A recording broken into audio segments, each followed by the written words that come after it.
Welcome to BlueGoldNews.com's questions on West Virginia football as the Mountaineers get ready for the start of fall camp. Kevin, a lot of questions on this team, but let's start with one. Year two in the Rich Rodriguez era, no matter where he's been as head coach, typically has been much better. Stat-wise, 24, 31, and 1 in year one at his various head coaching stops. That's improved to 35, 25, and 1 in year two. What about this year? What's he got to do to satisfy Mountaineer fans in year two? For the fan base, I'm seeing predictions of 7 and 8 wins at a minimum. So I think, in general, they would want that. I think I would be happy if he can just get to a bowl game, get to 500, maybe a game above, and then do well in that bowl game. I think those are reasonable goals. But anything short of that, he's not going to be in trouble, but that would bring some additional heat. Certainly, how his quarterback does is going to determine a whole lot on how Rich Rodriguez does in year two.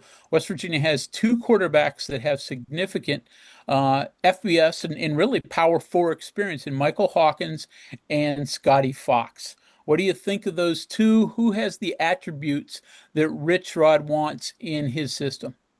I think they do in different measures. So obviously Hawkins, we saw a little bit of his explosiveness in the spring extravaganza for the snaps that he got. We know with Scotty Fox, he's a capable, competent runner, could absolutely be enough to run this offense. I think right now, his body of work shows that he throws it a little better. Hawkins had some problems with that at Oklahoma, but it wasn't, anything that rules him out. So I think it's going to come down to balance and how well it fits with the other players on the offense. Who complements running back Cam Cook the best? Who can take some of the heat off him, make West Virginia's running game what I think is going to be the linchpin of their offense, the most dangerous? Is it that, or is it someone that throws it better, that can produce a little bit more in the passing game? My guess is that Hawkins has a little bit of an edge in that regard in putting him together. But I think, these first couple of weeks of fall camp going to be really important in making that final choice. And, every year West Virginia has some stars emerge, even in bad years.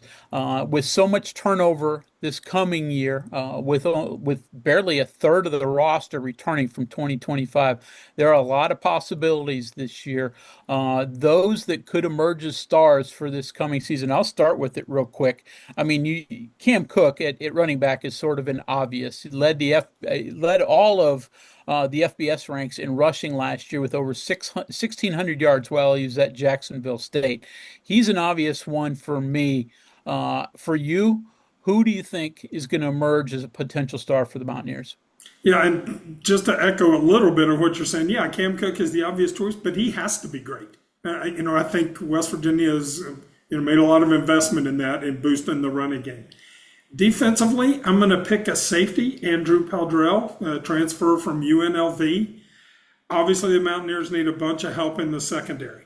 They need a couple of the two-way players, the guys that can come downhill, defend in the run alley, but also defend against the pass. He had productive season last year, and WVU's got to have more players like that to make this defense work under Zach Alley. He's not the only one, but if I had to pick one out, I'm landing on Andrew a little bit. Think he's got to be really good for the Mountaineers to have success. Very fair. And that's our quick look for today at the Mountaineers as they get ready for the start of fall camp.